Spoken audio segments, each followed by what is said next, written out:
Hello, everyone. Welcome to another episode of Policy Beats. Today, we are here with our distinguished guest from Maldives. He is a senior journalist who is affiliated with Mihrar Mihar. Mihar News, and his name is Musa Rashid. Thank you so much, Musa, for taking out the time to speaking with us. But before that, please tell us more about yourself. How did you want to become a journalist, and how are you liking Pakistan? Yeah, thank you. Thank you for having me here. So far, Pakistan has been really delightful, and I love the environment. I love the people, and mostly the food here. Oh, that's amazing. Yeah, and I had some discussions with the information ministry and the press. Some journalists. I met some journalists, and I met fellow think tank employees from the think tanks. And so far, it has been so good. Regarding myself. I'm a journalist at Mihara News. I'm a senior journalist there. I cover mostly politics, the parliament, the president's office. So I started journalism at around 2015, Okay. and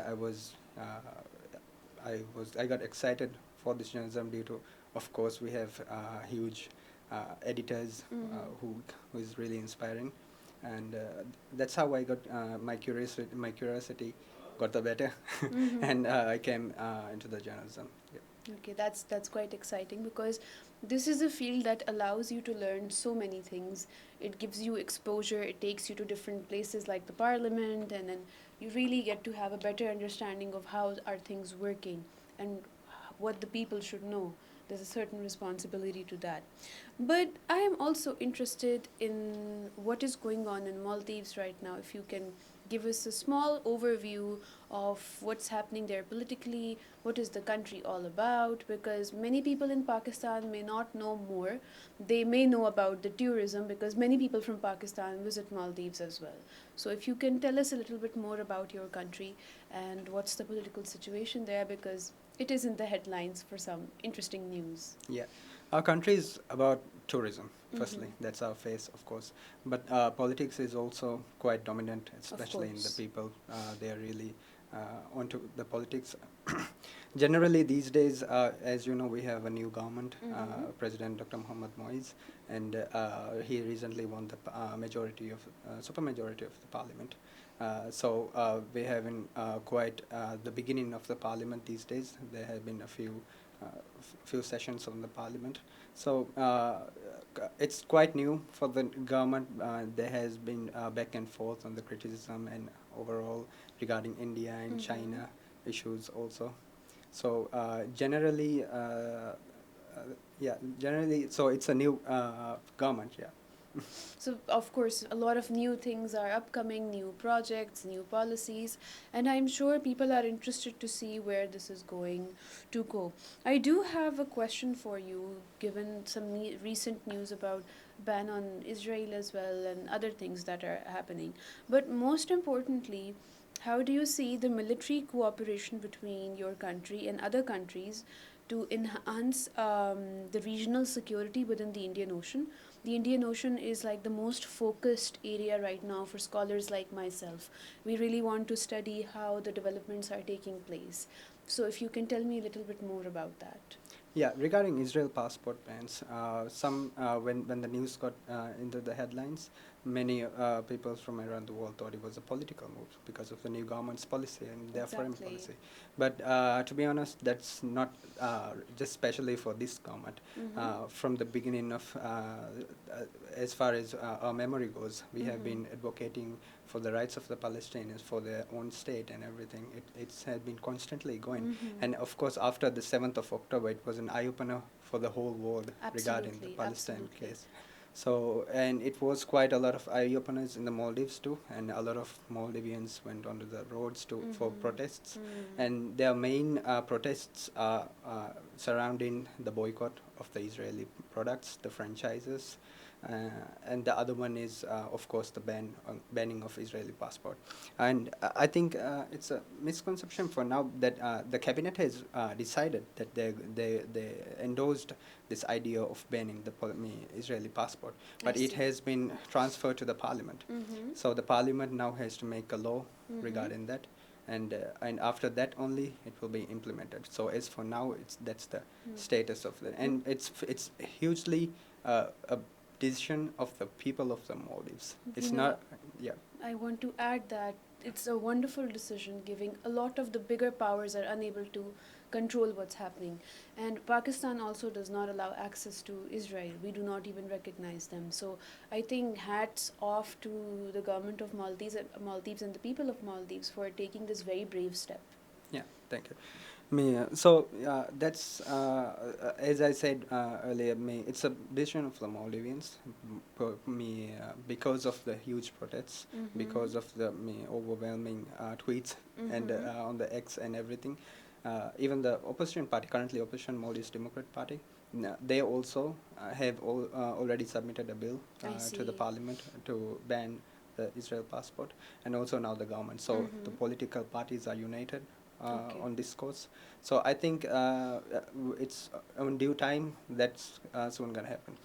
Regarding the regional Indian Ocean security, we do have some agreements, especially with the India because it's closest neighbor, of course, and it has been there has been different defense agreements and cooperations and trainings, especially, and also military development.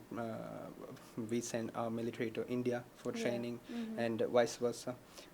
And also through America, United States, also we send some military. So the military cooperations is kind of open. We engage in with different countries, as far as I know. With China as well? Up to my knowledge, there might be some, but up to my knowledge, I don't know whether if Okay, there's okay. an official arrangement But with the there's a Chinese. couple of countries here Yes, and there's a there. couple of countries, Okay. especially the close neighbors. So, for an example, currently our borders, there are I think 4 radars that's monitoring the area, and also those radars are operated and they're given by the Indian government. Okay, I see. And so I would draw another question from this is the diplomatic relations. Like with Israel, the people decided that we don't want that. So please tell me, how do the diplomatic relations between your country and the major powers, regional powers like India and China, and a superpower like the United States affect your foreign policy? Or is there any effect because, again, you've been in the headlines? Yeah, we've always kept a good relationship, even with China, with India, and United States, and other foreign big powers, superpowers, and other powers. But mainly, from the like for a long time, we've been friends with India because they're of course our closest neighbor, and also after that China, we've been close, and because you're mostly talking about the headlines, I think that big geopolitical tension came around 2013 or after Absolutely, 2008. the pivot to Asia. Yeah, exactly. That happened when former President Abdullah Yamin's government. We saw a huge dynamic of geopolitical shift, and it was his vision, it was his plans to do so, to shift more towards China than India. So we saw a lot of projects going on Chinese sides. We saw a lot of infrastructure of Chinese, and a lot of civil society, different projects and everything went to the Chinese side. And the people voted him out, of course, due to several reasons.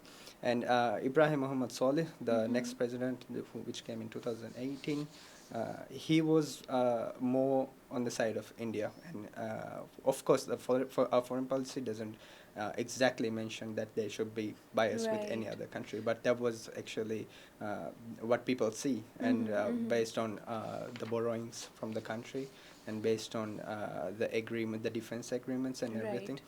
It is said that the current government official says there's over hundreds of defense agreements with India in the past 5 years when they came. So and many of them, the content is not disclosed yet, and we journalists have been requesting a lot, and of course, due to national security interests and different other reasons, it's all classified. So we don't know much of the information about that.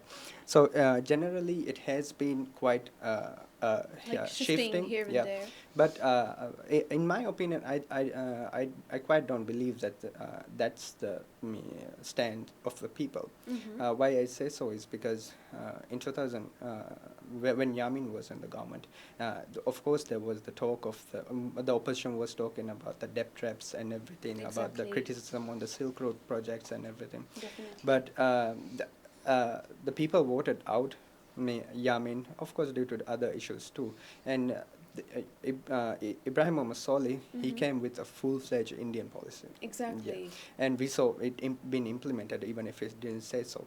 Uh, then they started India military out campaign and India out campaign. It says there wasn't, as mentioned before, there wasn't much of India products boycott, but Right. it was more like India military out, and Mm-hmm. but the main slogan was India out. So when this happened, I think most of the people believe that there shouldn't be Indian military present Absolutely. in the Maldives. I mean, that was Mm. one of the major campaign Criticisms and slogan. Yeah, campaigns, campaign yes. slogan of the Mm. current government too. So that's how the water shifted and came about. And now the current government is mostly talking about not pro-China, not Not pro pro-Maldives. India, They're talking pro about Maldives. exactly the That's how it should pro-Maldives. be too. Yeah. And there's this nationalism Mm. narrative that's been going around since the beginning of his term. So that's how the politics is right now. So And I think it's quite interesting because I follow a little bit of how India deals with the littoral states, and the comments that we've seen from their ministers regarding Maldives. Um, they have been quite, inciting this controversy between the two countries yeah, as well. And I don't think that favors in any country, as a matter of fact. So I think it's quite bold for your country to take that step. And we as Pakistanis were also caught in a similar situation because a lot of the times we were seen in the US camp, right? yeah, And we also have very rich relations with the Chinese. So, with their problems coming up on the global level, everyone looks at Pakistan, right? Okay, where are you going to go? exactly, yeah. And we are also saying Pakistan first policy. So, and we're trying to get there. It's very difficult to balance when you've been historically strong partners with both countries. But I completely understand, the mindset of the Maldivian people, where they're coming from, that the military presence, it never really benefits. Exactly. It's the same with Pakistan when we had US troops on ground. So it's something that we can relate to. But more on what I would like to know from your experience here in Pakistan is, do you see prospects of Pakistan Maldives ties increasing with the new government's idea of Maldives first and having more access to its neighborhood and larger neighborhood? I think it's an area that the current policymakers should work on, and there are chances, of course, but I don't think the hindering of any relationship with India is going to affect that. Of I think course. because Pakistan is a different country, and it's also, Absolutely. we had huge ties long time. Our parliament is Mm-hmm. built by the Pakistanis. It was a great gift for that for us, and also, so I think there's a huge dynamics or huge space that we can do a lot of collaborative works. I think there's a cultural center of Pakistan in the Maldives too. Right. So we even discussed before this meeting, we discussed about opening up direct flights for Pakistan, Hmm. and such steps are required to build strong relationships.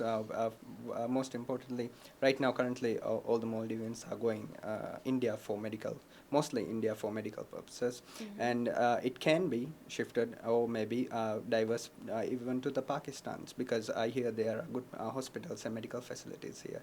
So that's one aspect, and other ways, even defense corporations and other policies also. It's up to the policymakers. Absolutely. It's their decision, and I think they will be open for it. That's an interesting one. And also, I think another idea that I could pitch is that there's the blue economy of Maldives. Yeah. And maybe Pakistan could learn from your country, about how they're managing, because we are still yet to make the full benefit of our coastline. And I think it would be quite interesting to see how we collaborate on that end as well. And there's so much more that we can offer through people to people connections, Exactly. and expanding the horizon through that. So thank you so much, Musa. It was wonderful talking to you. Thank you. And I hope you continue to visit Pakistan and we continue to, reach out to one another and learn more from one another. If you have any last comments to share, please do. No, I'm really grateful for this opportunity, of course, with Policy Beats, and I think I think there's a huge benefit, and us Pakistani, Pakistanis and us Maldivians, we Mhm. have a lot in common. We just talked about today, Islamabad and Maldives timeline. Its time zone is Exactly, same, exactly. and Maldives is 100% Muslim country. Mhm. Pakistan is, I think, 97% Muslim Almost, country, yes. and there's a lot of things similar. I think I think it will be beneficial for the both countries. Thank you. Thank you so much, Musa. It was a pleasure having you on our show, and we hope to see you again soon. Thank you. Thank you so much, everyone, for tuning in this episode of Policy Beats.